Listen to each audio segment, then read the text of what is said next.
Thank you, Sister Helen, and good morning, everyone. It's my pleasure to be the moderator of this session, and by way of introduction, I have a few comments to make. Following on from some of Jeffrey's insights there, the links will be evident, I think, as we go on with our eminent panel. The context of the UN Sustainable Development Goals is the vision and initiative and call to action of the UN to our global community. And we know that the SDGs and their relationship with the full implementation of the 2030 Agenda for Sustainable Development is being examined next month at the upcoming high-level political forum on sustainable development. So our deliberations today are right on the cusp of broader global deliberations. In the light of this broader context, this panel has its focus on the two SDG goals of Goal 5, gender equality, to achieve gender equality and to empower women and girls, and Goal 6, clean water and sanitation, to ensure access to safe water sources and sanitation for all. Particular challenges in these goals will be addressed in this session by our panel. By way of introduction, I've been asked to offer my insights and perspectives on how the global community can effectively achieve common goals and obligations.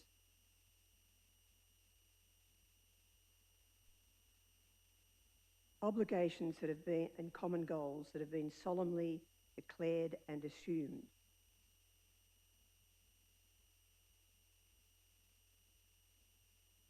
In looking at the challenge for the global community to effectively achieve the SDGs and the 2030 Agenda for Sustainable Development, and examining global narratives and how they compare and interact with the SDGs, to identify possible areas of beneficial global cooperation.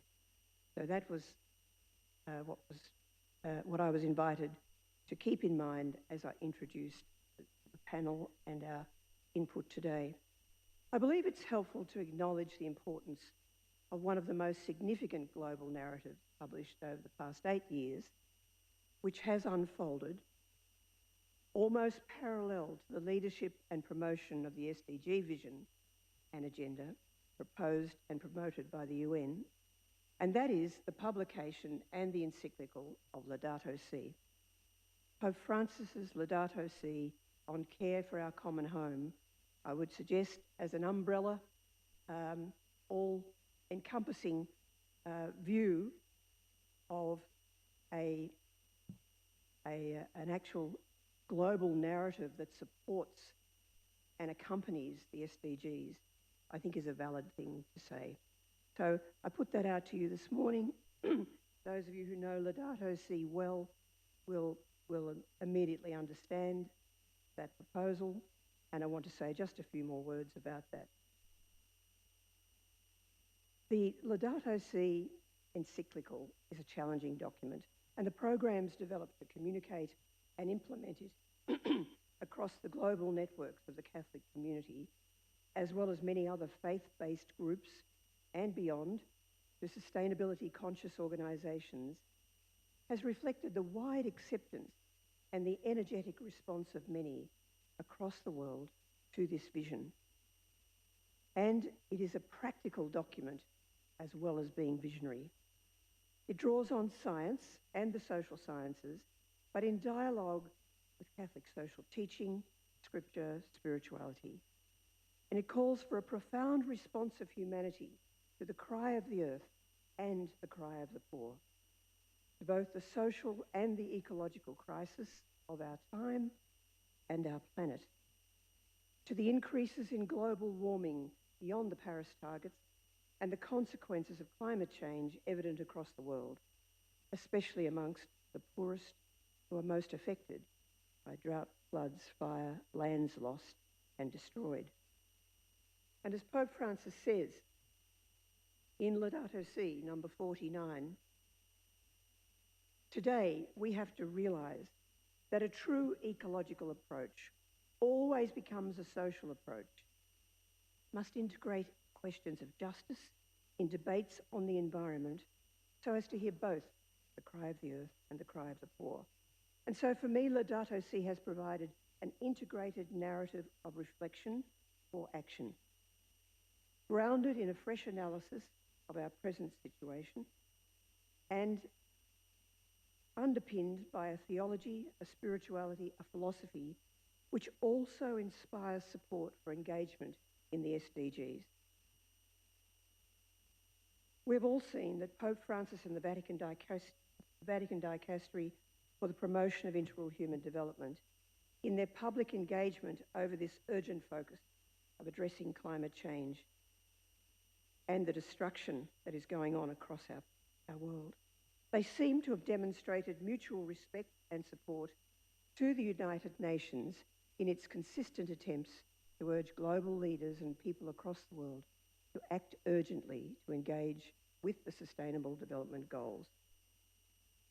So the UN's SDGs and their sustainability agenda, when seen together with the vision of Laudato Si, with its practical programs and its 7 goals, is, in my view, an approach that can lead to an integrated ecological basis for action, or as it is called in Laudato Si, to an integral ecology, which is an effective integration of both science and values, of data and spirit, of what we know with what we believe, what we know with what we believe.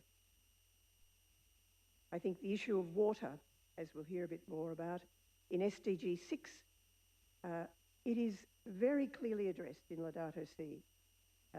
The topic of the issue of water is one of the sections.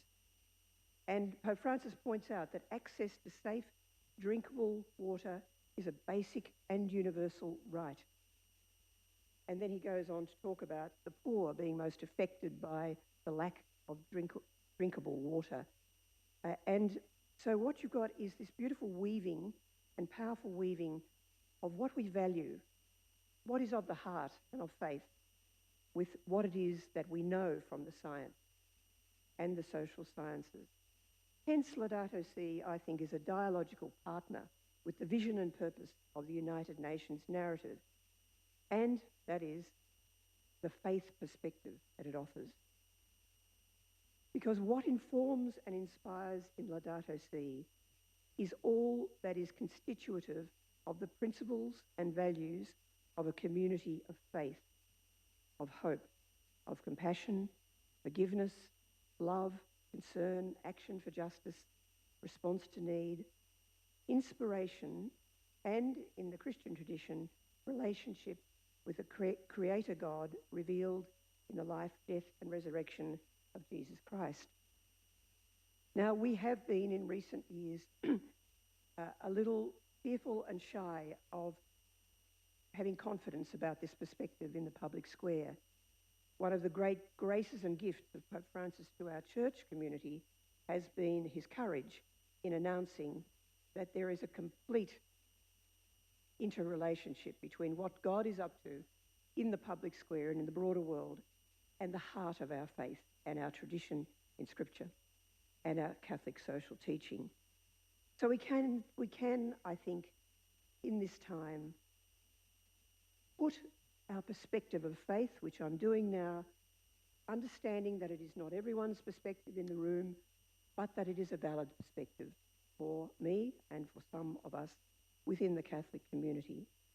So as we come to our panel of experts from very diverse backgrounds, what of SDG 5 and SDG 6?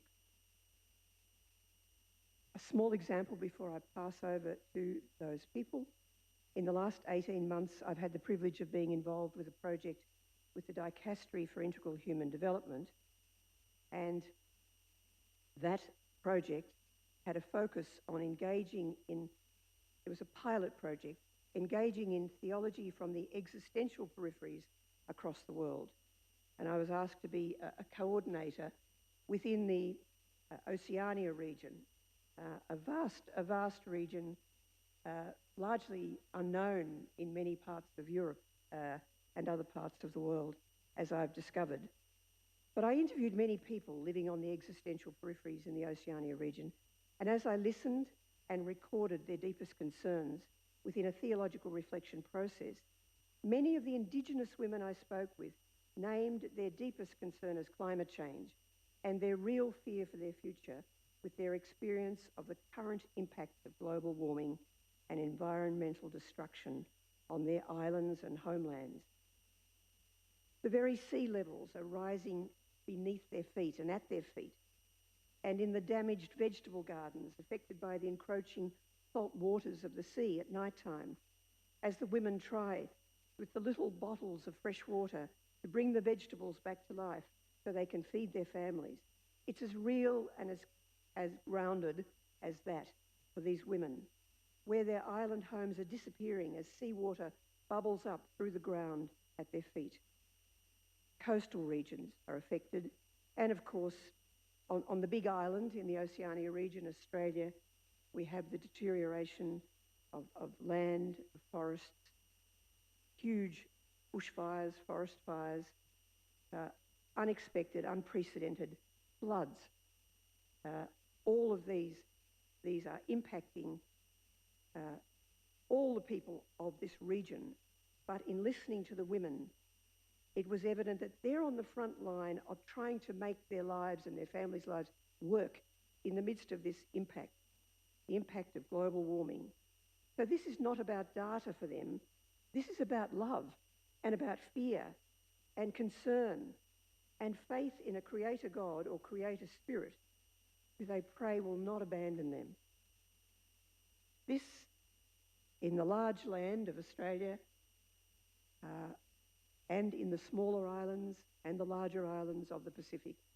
This is the basis of their cry for a response from those of us who have the luxury of the security and the freedom to act independently of the immediate consequences of climate change. We know the science, we know the imperatives, we know the data, but we might not know the fear.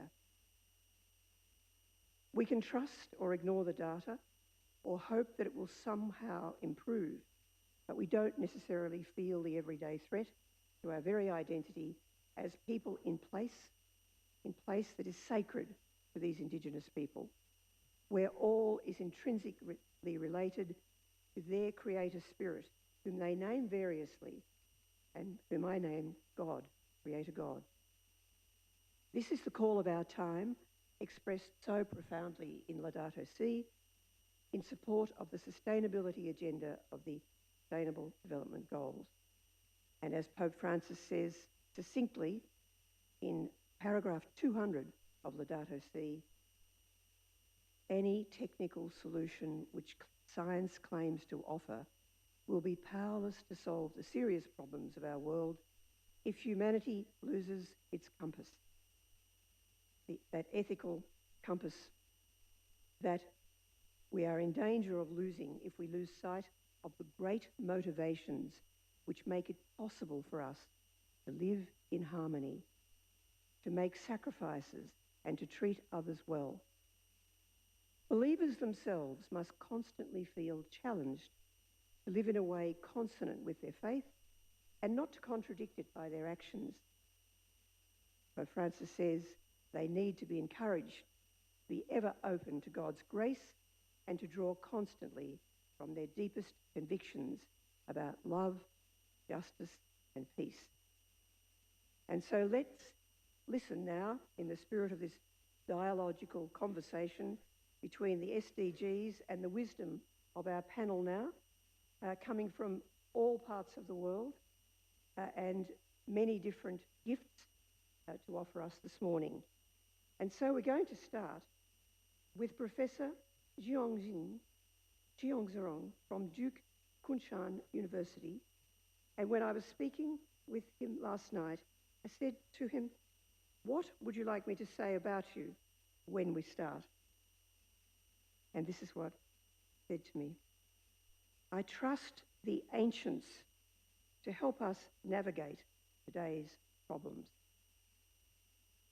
Beautiful introduction. Thank you very much to you, Jiang.